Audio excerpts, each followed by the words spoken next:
Hi, I'm Carrie Larson. I'm excited to talk to you about safe sanctuaries today. I have worked in youth ministry for over 20 years, and I know how important it is to have policies in place to protect our children, youth, and adult workers.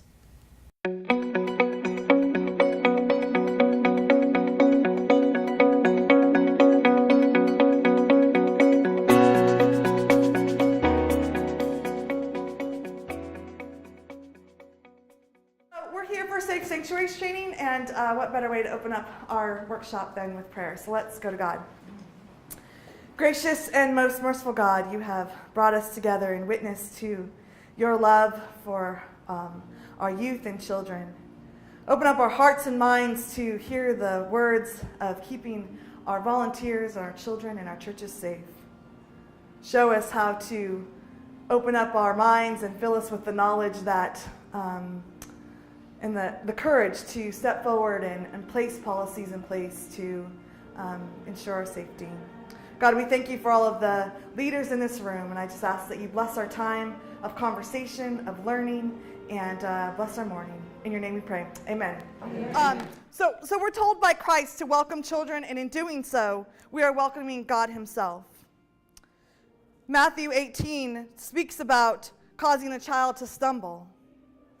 Christ himself said that we need to reach children while keeping them safe. We need to protect them while keeping us safe. Safe sanctuaries is more than just protecting children, but it's about protecting youth, children, and vulnerable adults, which is kind of a new category that has been added by safe sanctuaries. In 1996, there was a conference mandate that the delegates at General Conference voted to put this in place. Many of you know that there's been a lot of churches, either in not just United Methodist, but across the board, that are struggling with this issue of children and youth. There's been some inappropriateness by leaders in place. And so General Conference decided that this is what the path was needed to take. And so Safe Sanctuaries was formed. You also know that we have a theory of open hearts, open minds, open doors. And so for us, that means we're welcoming everyone, but we also want to protect those who are welcoming and protect our volunteers. So every charge conference, every church hopefully signs off that there is a policy in place. What I've learned through doing this workshop is that a lot of times there's a policy in place, but not many people know the policy. There's a policy in place, but not every guideline is followed. And so, and that looks different in large churches and in small churches. So we're going to try and cover both of those areas today. I know that I've worked in small churches. I currently serve at a large church, but I do know that that looks very different in those two settings. So we're going to kind of explore what that looks like today. And again, if you have questions, just stop me and raise your hand, and we'll address that as best possible. So our purpose for Safe Sanctuaries is, as I said, protects children, protects volunteers, and protects the ministry. It's kind of like saying that this house is protected by ADT, right? Like parents know that when they drop off their kid, that you guys have done your job in ensuring who is watching over their child or their youth.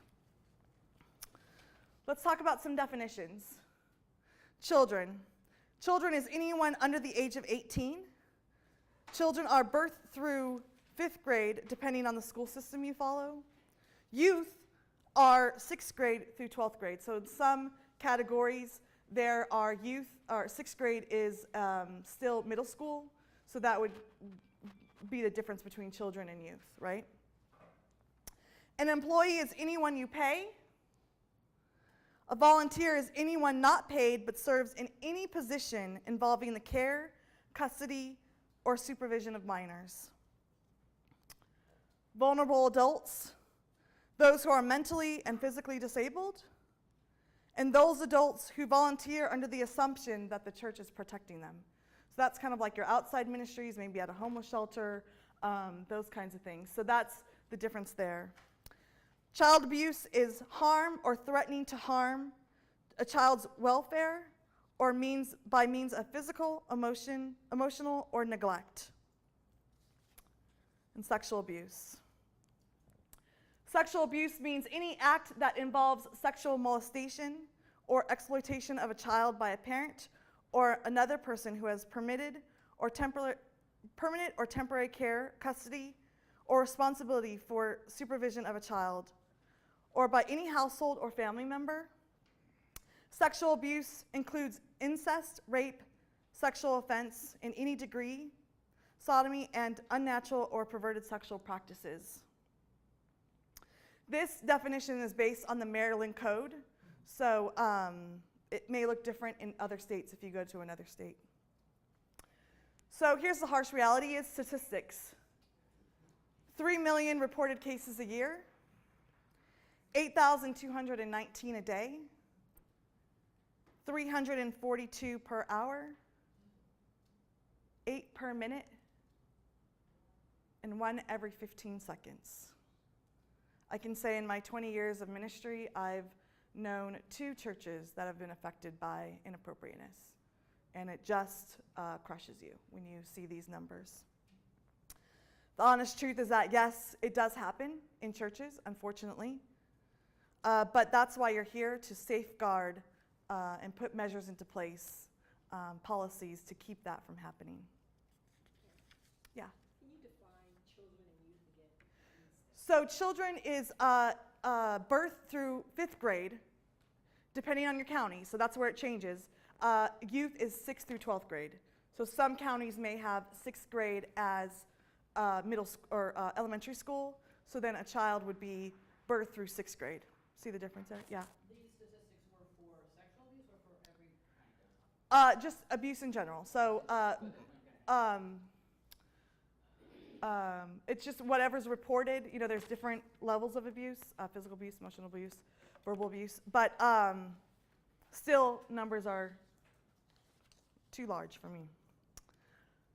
Rates. By age 18, 1 in every 3 girls, 1 in every 7 boys is sexually abused. Here's the crust of safe sanctuaries. We're going to talk about policy guidelines, and this is where I think a lot of questions come up about policy guidelines. So we're just going to take these one at a time, and there's usually a lot of questions that are based around the policies, and just feel free to ask them. Remind me to speak the question again. All right, so minimum age, youth leaders. Youth leaders, anyone who works with youth, paid or volunteer, need to be at least 19 years old or 5 years older than the oldest youth. So if they are specifically working for high school, then they need to be 5 years older than that oldest youth. So it would make them higher than 19, right? So at least 19, but then they have to be 5 years older, right? Right, yeah, you can't be younger than 19. Sorry, let me clarify that. Yes, that is an and. Yes, and 5 years older. Yeah, but so children's leaders need to be at least 18 years old. So that's for volunteer. That's separate from a youth working in children's ministry, right?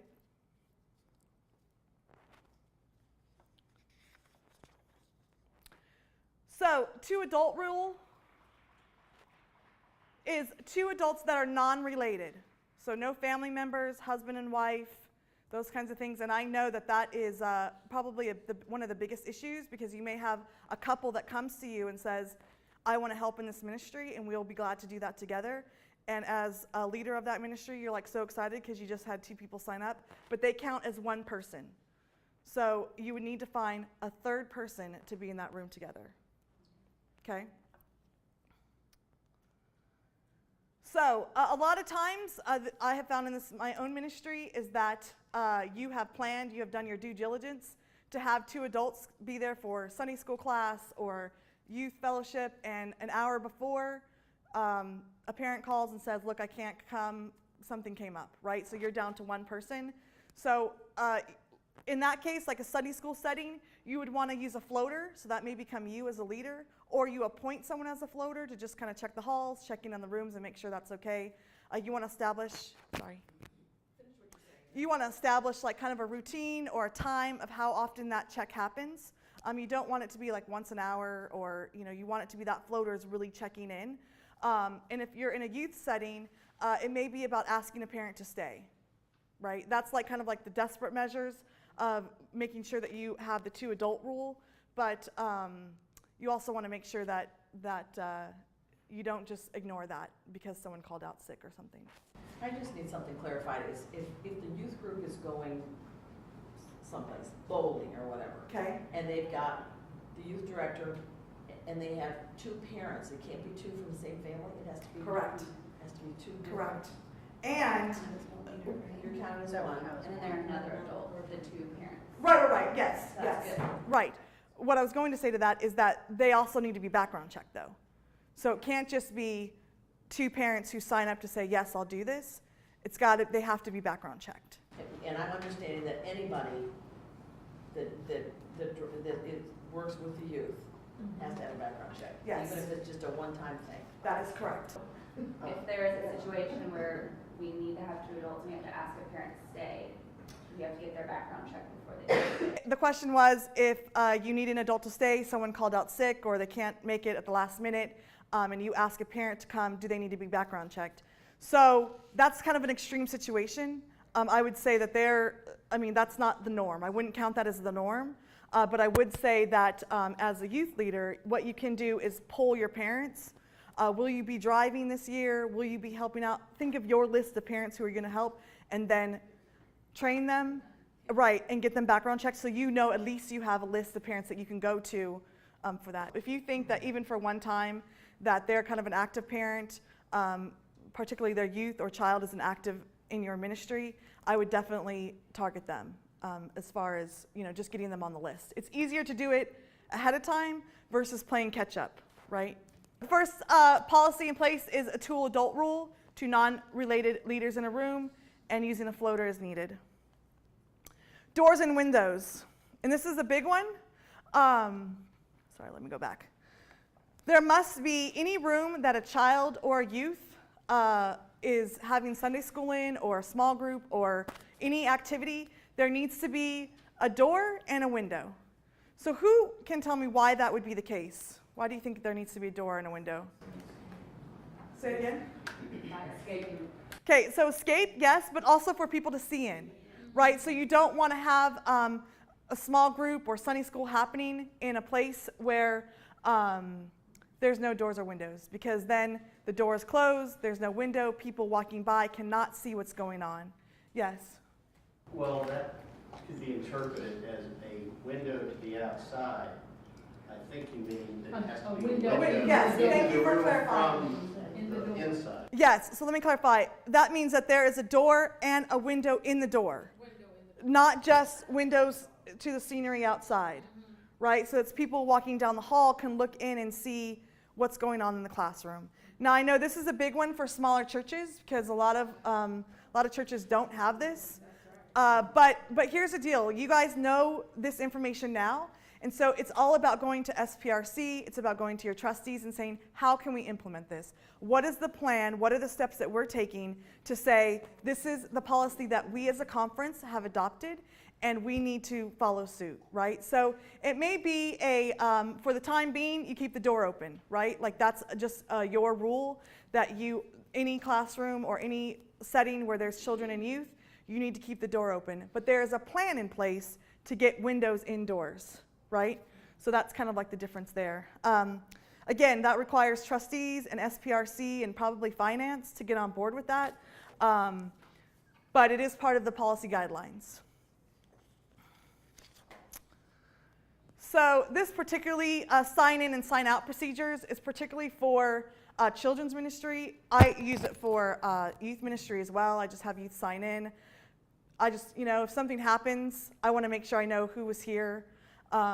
But this also for youth means that you have permission slips for any outside activities.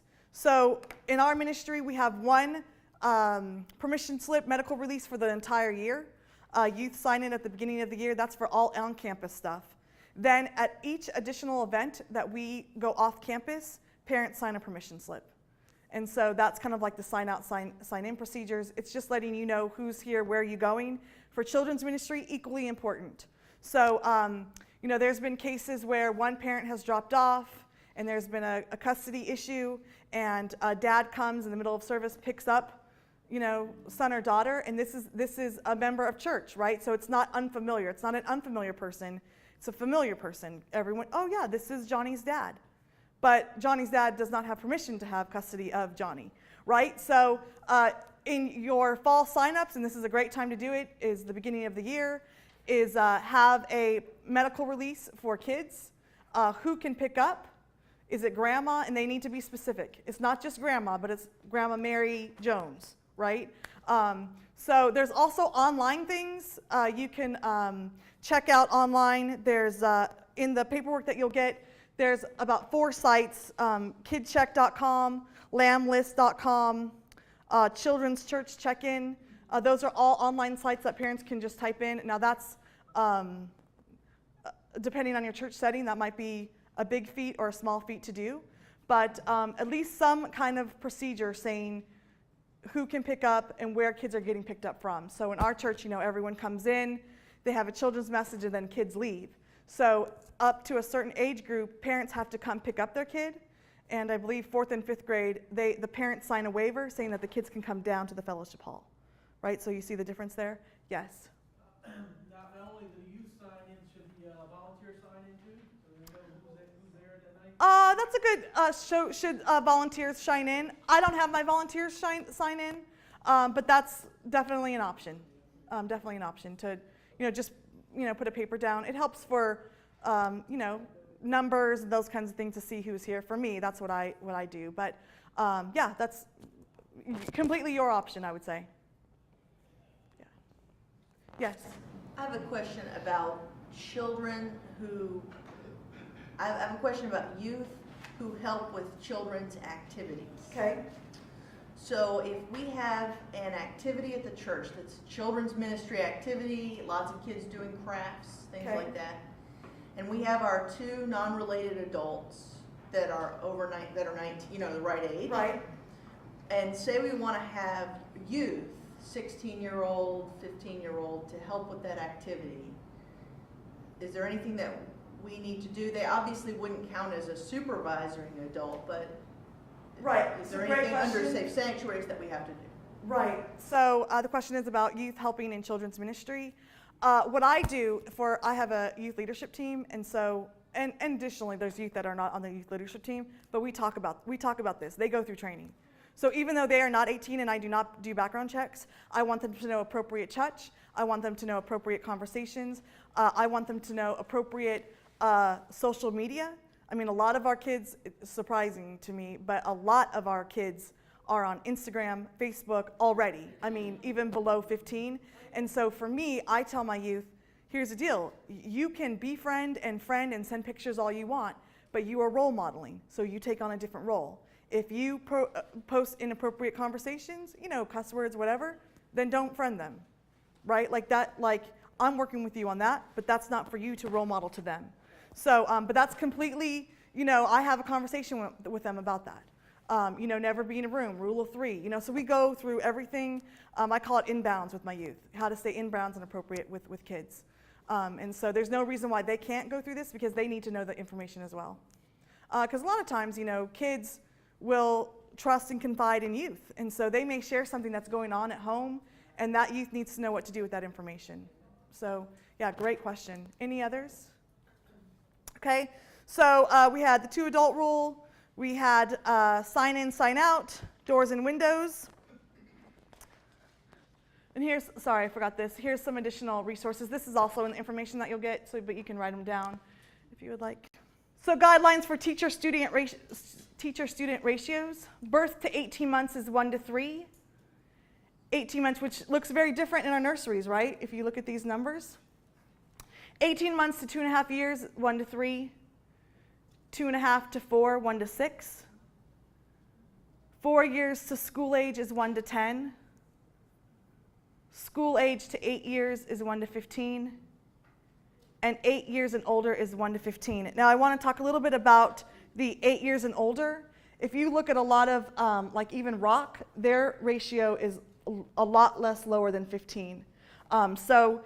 And that's their policy, and so you have to change your policy to meet their policy, right? So you just want to make sure that this is for maybe Sunday school, small groups, Bible studies, those kinds of things. But I would say if you're participating in someone else's event, just check their ratio and make sure that you're in line with what their expectation is. Now you say the ratio of 1 to 15, but you also mentioned about our two adults. Two adult rule, right. So that's automatic, 2 adult rule. So no matter if you have 3 youth, you have 2 adults. If you have 1 youth, you have 2 adults. Okay, so the 1 in 15 is, what's that mean? Shouldn't matter, or, It's just the Safe Sanctuaries policy. so it should be 2 to 15? It should, yes, this is how they write it, so I'm not allowed to change that information. But it is automatic 2 adult rule no matter what. That's the government rule. For, if you deal with children. Right, and they use that information as well. So, and you're right, it should be 2 or 2 to 15, and I think that's just automatic. Or 2 to 30? 2 to 30, right. 3 to 31? Well, I think if you went to 30, you would have 4 adults. Right? Right, depending on what age. Right. Yes. You just have to read them together. You got to read all of these rules together. Right. Because if you don't, then you're going to be in violation of it. Right, exactly. And that's why we're going through the guidelines now, because that looks very different when you start planning them out. All right. So potty policy. Diapering is in an open and visible area, and that may look very different in each church. So start thinking how you can do that differently if it's not currently open and visible area. Needs to be done with supervised independence.